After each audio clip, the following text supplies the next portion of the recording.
4:9, verse number 5.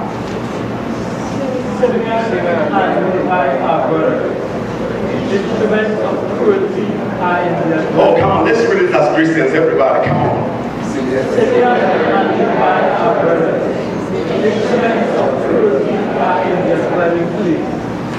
Verse 6. Oh my soul, come not into this world, into their secret, unto their assembly.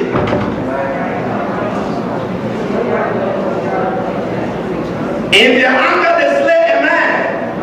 In their self-will they dig down a wall. Curse be their anger. Keep reading. And their wrath was good. I will divide them in Jacob and scatter them in Israel. That's it. Moses was the 5th generation from Levi. Even though he was the 5th generation from Levi, that unresolved issue of anger, I couldn't understand this. Even though he was the biggest man, but there was this part of him that he didn't deal with. There was this aspect of his life that with all the anointing, with all the grace of God that was upon his life, this issue of anger. That was the only reason why Moses couldn't enter into the promised land. God said, because you have disrespected me in the face or in the eyes of the children of Israel, come, let me show you the land. But you're not going to go there. But now listen. Moses did not go to hell. He didn't what? He didn't go to hell. You remember in the book of Jude, when the archangel Michael, he is the minister of defense. God sent him, said, go get the body of my servant. Issues, the promise that God gave him, the things that he worked for here on earth, that he was supposed to reap the benefit, he couldn't get it. With all his anointing, with all his prayer. Now you need to understand that Moses was a prophet. He was also an intercessor. There are some prophets that didn't do much miracles, but they were intercessors. Prophet like Daniel. He was a prophet, but he didn't do much miracles like the blind eye pop open and the lame walk and all these things, but he was a great intercessor. Intercessors do not die with their anointing. If you are just a mere prophet, like Elijah was a prophet and was also an intercessor. That's why when God was ready to take him out of the earth, the anointing of Elijah could not have gone with him because he was an intercessor. God said, no, this is too big for me to take it back to heaven. Somebody can get the mantle of this man because he was an intercessor. I put it to you today that God is looking for intercessors, grandmothers and grandfathers, people who will take the time to bend down on their knees and seek the face of God, so that when you are out of this earth, your anointing will not go with you. Moses, powerful man of God, prophet of God, and an intercessor. God said, look at it. I want you to see the land so that you will understand that I was telling you the truth. Look at it. But I'm sorry, because you have failed to deal with this issue that your great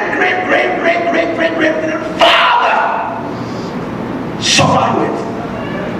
You just keep patching it up with your gifts and your talents. With the grace of God. Yeah, the grace will cover you. But the grace of God doesn't deny facts. The grace will get you by, But there are certain things that you will still be robbed of. There are certain things that you have to deal with. If you deny them, if you don't deal with it, the devil, at the time of your elevation, the devil will pull it off. That's what happened to Moses. Because the children of Israel angered him so much. Complained. They won't get out of Egypt. He took them out of Egypt. Oh, there's no water here. It's okay, no problem. I give you one. Oh, boy, look at even cucumber. We were in Egypt. We have been eating cucumbers right now. The first time I tasted cucumber, I was so angry. What in cucumbers is to be remembered? Is it the taste? Is it the color? What? So these children of Israel were instruments. They were used so badly to provoke this guy to anger, to a point where he lost his salvation, so to say. Because he understood what God told him. He knew it. He's been doing it all this while. He wasn't a novice. I want you to understand right on your job, there are people that have been strategically positioned by hell to press that button, to push that button, so that you will sometime just take your Christianity and put it aside and say, I'm going to give it to you. I'm going to just give it to you. And once you do, the devil say, come on, that's it.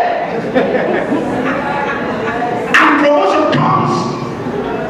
He takes the same thing, he dangles into your face. How are you going to be promoted? Just look at it. How can you do this? So he uses these things as devices to place a counter motion against you. If Moses had known, he would have dealt with it. Because his great-great-great-grandfather, Levi, his anger was legit. Because an uncircumcised Philistine came and defiled his sister, took her and raped her, and came back and said, yeah, I like her. Give her to me for marriage. He said, okay, no problem, we'll give it to her. We'll give her to you. Go. After the Bible said the next day, Simeon and Levi pull up their swords, said, you mess with me, you're going down. The Bible says they went to the city, killed all the men, not just the one person that committed the crime, killed, wiped away the whole male in the city. They didn't tell their father. The old little man has to find out by for himself. He said, what have you guys done to me? He said, Father, forget it. You don't mess with my stuff. You mess with anything that connects to me, that's it for you. You are gone. You are out of here. You understand? So their anger was legit. But even though it was legit, you still have to deal with it. You still have to deal with it. Because it's going to hinder you. It's going to stop you from advancing. Are you still here with me? So Jesus has saved our soul from hell. But I want you to know that there's a difference between the presence of Jesus and the principles of Jesus. The presence of Jesus guarantees our future in heaven. But the principles of Jesus guarantees our success here on earth. Two different things. Our souls have been saved, but we still live here on earth. There are some principles and undergirdings that we have to abide with here on earth for us to achieve the things that God has called us to achieve. So if you don't take care of these things, you are going to be denied, you are going to be hindered, you are going to be deprived of the success you're supposed to enjoy here on earth. When Moses died, as I was telling you, God said to the minister of defense, go get his body. Guess what? The devil showed up. Why do you think that the devil has to contend for the body of Moses? Because he had a legal right, he had a legal access. He thought he did. disobeyed God. God says, speak to the rock. Moses strike the rock. Disobedient. So when Moses died, the devil came and said, yeah, I told you. All of a sudden, he saw the minister of defense with his sword. So what are you doing here? Say, so he's mine. He disobeyed God. Archangel Michael means that Moses disobeyed God. But if you read the book of Jude, you will understand that the Bible said that the archangel did not speak any ill against dignity. There are some of you who are running your mouth against the man of God, and against the prophets of God, and against the people of God. You run your mouth. The Bible said, oh my good God, you need to be very careful. Even the angel himself understood this law in the spirit, that you don't speak against dignity. The archangel would have told Moses, why did you do this? That's it for you. Have a nice day. And because of the fact that the archangel was a spirit and the devil was a spirit, you need to understand that there are things that are bindable and there are things that are loosable. We have bindables and we have loosables on earth. Because he was a spirit, he couldn't have rebuked the devil. How many of you know that you cannot bind the devil? Oh, come on, talk to me. You need to understand that there are things you can bind and there are things you cannot bind. The devil has already been judged. A time for him to be bound is coming. You cannot bind him now, but you can bind his demons. The Bible says you rebuke him or you resist him, or you can put up a fight and tell the devil back off, but you cannot bind him. So the devil is not bindable yet. But in order to rebuke him, you have to have flesh. So the archangel could not have rebuked the devil.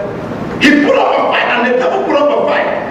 He discovered it was getting out of hand. The Bible said that he told the devil, he said, may the Lord himself rebuke you. In other words, he was saying, this is getting out of hand and it's getting out of my jurisdiction because I don't have flesh.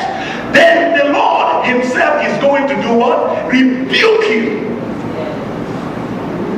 Now you need to know that this same archangel is the same one that threw the devil out of heaven.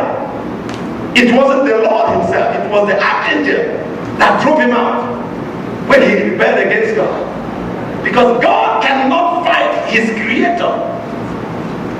It is contrary to the dignity and the integrity of the Elohim.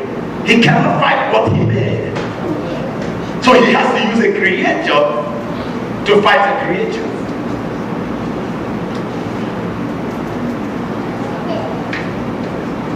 So the body of Moses was retrieved by the archangel. So you cannot, in other words, you can say that he narrowly escaped here by the intervention of Elohim, just because of one unresolved issue. He lost the promise, and he narrowly escaped from the devil taking his body. I want to put it to you that it's high time for us to stop playing church.